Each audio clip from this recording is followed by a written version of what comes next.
তবুও দিন শেষে একটা তুমি প্রয়োজন হয়, যে তুমি ঠিক মতন খেয়েছো নাকি, ঠিক আছো কি না তা জানতে চাইবে।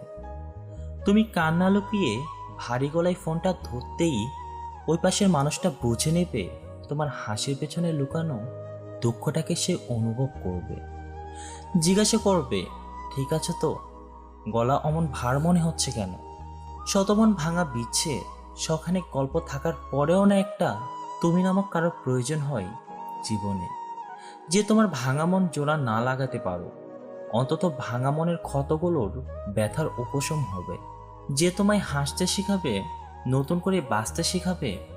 রাতের বেলা অজস্র বকবক করতে করতে যখন ক্লান্ত হয়ে ওপাশের মানুষটা ঘুমিয়ে পড়বে, তখন সে ফোনটা কানের পাশে রেখে দিবে তোমাকে অনুভব করার জন্য।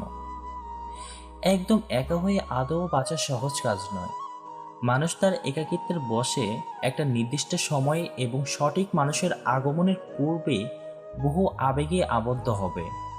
অনেকের কাছেই ঠাঁই চাইবে, কিন্তু ওইসব ক্ষণিকের জন্য। মানুষের মন বহুবার ভাঙবে, বহুজনের সঙ্গ চাইবে, তারপরেও না সে অতৃপ্ত থাকবে, শূন্যতা অনুভব করবে, ঠিক ততক্ষণ অবধি যতক্ষণ না তার জীবনে একদম তার জন্য গড়া কেউ আসবে। গল্পটি কেমন লেগেছে অবশ্যই আমাকে কমেন্টে জানাবেন। সবাই ভালো থাকবেন, সুস্থ থাকবেন। আল্লাহ হাফেজ, আসসালামু আলাইকুম।